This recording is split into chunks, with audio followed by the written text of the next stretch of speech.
పాడి పంటల ఛానల్ చూస్తున్నటువంటి రైతు సోదరులందరికీ నా నమస్కారాలు. నా పేరు కైపు బయ్యపు రెడ్డి. నేను ప్రిన్సిపల్ సైంటిస్ట్ ఆర్ఆర్ఎస్ చింతపల్లిలో చేస్తూ ఉన్నాను. వలసల సాగులో యాజమాన్యం. ఈ వలసల సాగు ముఖ్యంగా గమనించినట్టయితే ఏజెన్సీ ప్రాంతాల్లోనే ఈ పంటను పండిస్తూ ఉంటారు. మన రాష్ట్రంలో దాదాపు 1000 హెక్టేర్లు ఈ పంట సాగు చేయబడతా ఉంది. ఈ గింజ నుండి వచ్చేటువంటి నూనెని ముఖ్యంగా సబ్బులు, వార్నిష్ పదార్థాలు, సౌందర్య సాధనాలు వీటిల్లో కూడా వాడుతూ ఉంటారు. దీంతోపాటు వంటలో కూడా వాడుతూ ఉంటారు. నూనె తీసిన తర్వాత వచ్చేటువంటి పిండిని పశువుల దానాగా అట్లాగే ఎరువు కూడా వాడుతూ ఉంటారు. మన రాష్ట్రంలో ముఖ్యంగా ఈ పంటని ఏజెన్సీ ప్రాంతాలు అయినటువంటి అల్లూరు సీతారామరాజు జిల్లా, విశాఖపట్నం, శ్రీకాకుళం, విజయనగరం, తూర్పుగోదావరి ప్రాంతాల్లో ఈ పండిస్తూ ఉంటారు. భారతదేశంలో ఆంధ్రప్రదేశ్తో పాటు కర్ణాటక, మధ్యప్రదేశ్, మహారాష్ట్ర మరియు ఒరిస్సా ఈ రాష్ట్రాల్లో ఎక్కువగా పండిస్తూ ఉంటారు. విదేశాల్లో ముఖ్యంగా Ethiopia, Germany, West Indies, Brazil, Mexico ఈ ప్రాంతాల్లో పండిస్తూ ఉంటారు. ఇథియోపియాలో దాదాపు 40 నుంచి 45% ప్రపంచంలో పండించేటువంటి వలసల పంట దాదాపు ఇథియోపియాలో పండిస్తూ ఉంటారు. వీటిలో ఉండేటువంటి పదార్థాలు గమనించినట్టయితే నూనె 30 నుంచి 40% వరకు ఉంటుంది.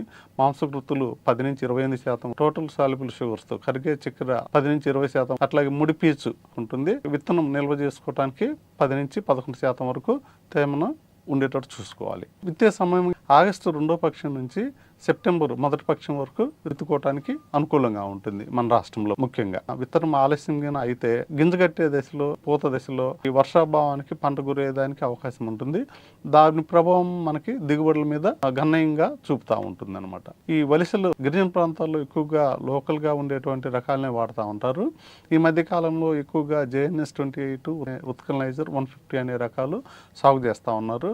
ఈ 2 రకాలు కూడా దాదాపు 100 నుంచి 110 రోజుల్లో కోతకు వస్తాయి. ఎకరానికి 4 నుంచి 5 క్వింటాల దాకా దిగుబడి ఇస్తూ ఉంటాయి. మిగతా రకాలు AGN2, JNS 6, JNS 30 అనే ఈ రకాలు కూడా వాడుతూ ఉంటారు. తేలికపాటి గర్భ నేలలు, కొండ వాలు భూములు, పోడు నేలలు, తేమని నిల్వ ఉంచుకుని మురుగునీరు వస్తూ ఉండేటువంటి రకాల నేలలు కూడా మనకు అనుకూలంగా ఉంటాయి.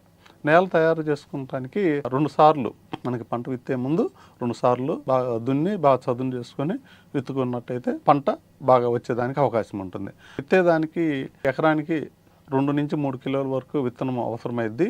2 నుంచి 3 కిలోల విత్తనాన్ని ఎదజల్లి తర్వాత దాన్ని దున్నటం కానీ చేసి, లేదా జనరల్గా మన ఈ గిరిజన ప్రాంతాల్లో నేలపై విత్తనం విత్తిన తర్వాత కొమ్మని లాగి దాన్ని చదును చేసి మట్టి కప్పేటట్టు చూసుకుంటారు.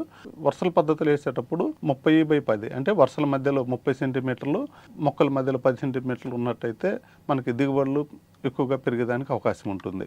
ఎరువులు మనకి ఆఖరి దిక్కులో 2 టన్నులు పశువుల ఎరువులు వేసుకోవాలి. నత్రజని రూపంలో రసాయనిక ఎరువులు వాడేటప్పుడు 8 కిలోలు నత్రజని వచ్చేటువంటి రసాయనిక ఎరువు వేసుకొని 10-15 రోజుల్లోపు వేసినట్టయితే ఎకరానికి మనకి 80 నుంచి 100 కేజీల దాకా దిగుబడి పెరిగేదానికి అవకాశం ఉంటుంది. వలసల పూత సమయంలో మనం తేనె పెట్టెలు పెట్టినట్టయితే పరపరాగ సంపర్కం అధికంగా జరిగి దిగుబడి గణనీయంగా పెరిగేదానికి అవకాశం ఉంటుంది. వలసల పంటల్లో కలుపు అనేది ప్రాథమిక దశలోనే కంట్రోల్ చేసుకోవాలి. ఇత్తిన తర్వాత 15 నుంచి 20 రోజుల్లో ఒకసారి, 30 నుంచి 40 రోజుల్లో ఒకసారి కలుపు గిన్నె తీసినట్టయితే, కలుపు తీయటంతో పాటు బంగారు తీగ అనేటువంటి ఈ కలుపుని దీన్ని కూడా తీసేసినట్టయితే మనకి ఎక్కువగా దిగుబడులు పెరిగేదానికి అవకాశం ఉంటుంది. వలసల్లో ముఖ్యంగా బంగారు తీగ అనేది విత్తనాల్లో కలిసి విత్తనంతో పాటు ఆశించి పైరుని బాగా ఎక్కువగా నష్టపరిచేదానికి అవకాశం ఉంటుంది.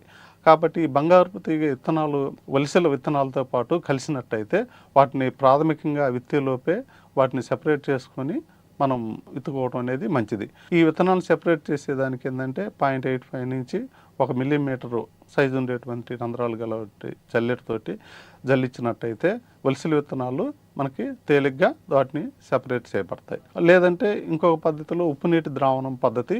ఈ పద్ధతిలో ఎకరానికి సరిపడా 2 నుంచి 3 కిలోల విత్తనం అనుకున్నాము.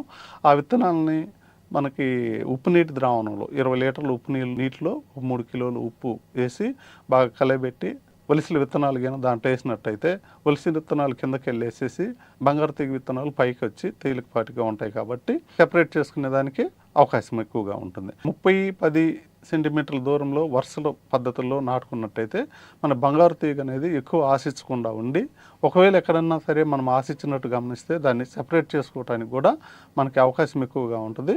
రసాయనాలతోటి కలుపు నివారణ ఎకరానికి 1 లీటర్ పెండిమిథాలిన్ అనే మందును విత్తనము విత్తిన తర్వాత 24 గంటల నుంచి 48 గంటల లోపు విత్తనము చల్లిన భూమి మీద మనం పిచికారీ చేసినట్టయితే మొదట్లో కలుపుని రాకుండా రక్షించుకోగలటానికి అవకాశం ఉంటుంది. ఈ అవకాశం ఇచ్చినటువంటి పాడి పంటలు ఛానల్ యాజమాన్యానికి నా ధన్యవాదములు.